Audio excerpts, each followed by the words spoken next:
If this doesn't convince you to get a gun for protection, I don't know what will. Starting in January, a new law will go into effect in Illinois called the Safety Act. Part of it eliminates cash bail for most offenses. Today, the Winnebago County State's Attorney says around 400 inmates at the county jail will be released. Under the new law, people arrested for many criminal cases, including battery, robbery, and vehicular homicide, cannot be detained no matter the severity of the crime. Unless there is evidence, they're a flight risk, and a judge can only detain someone for murder and armed robbery if there is a real and present threat to the safety of the community. People, you are on your own, especially if you live in a state where the leadership is more concerned about appealing to this incessant obsession about wokety wokeness. I'll be the first to say that cash bail systems in this country definitely need to be reworked, and I can understand doing this for nonviolent offenses.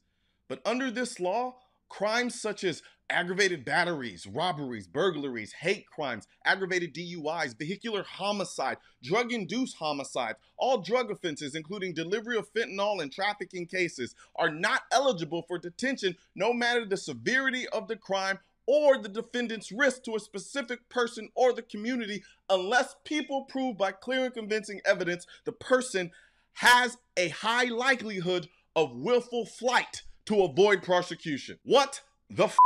They even had the audacity to call this the Safety Act. That's like inviting Lil Durk and NBA Youngboy to a gospel festival in Southside Chicago.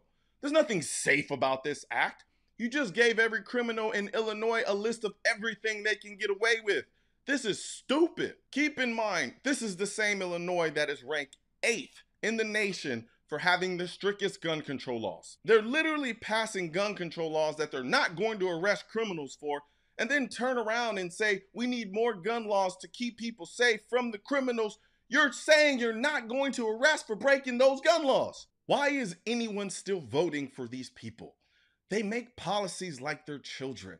Oh, let's pass this dumbass law so the blacks will like me. Oh, let's pass this silly little law so the Mexicans will like me. But tell them to pass a law like improving the educational system in these communities that teach these kids actual skill sets that they can then go out and make a good living with so that they don't have to actually be out in the streets? Crickets. No, instead, they pass laws that make sure the criminals in these communities stay in these communities, free to walk the streets, wreaking havoc until their next court date. And that's if they bother to show up, because also under this law, judges may no longer issue a warrant when a defendant fails to come to court. Instead, an absent defendant must next be served with a court order asking them again to appear, and then fail to appear a second time before a warrant may be issued. Yo, this is next level stupid, or evil, depending how far down the conspiracy hole you want to go. They coddle criminals by enabling their ability to stay out on the streets, while at the same time making it harder for the law-abiding citizens to exercise their Second Amendment rights. And here's what's really messed up.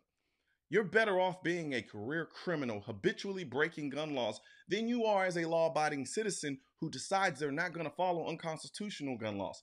They'll let the career criminal go because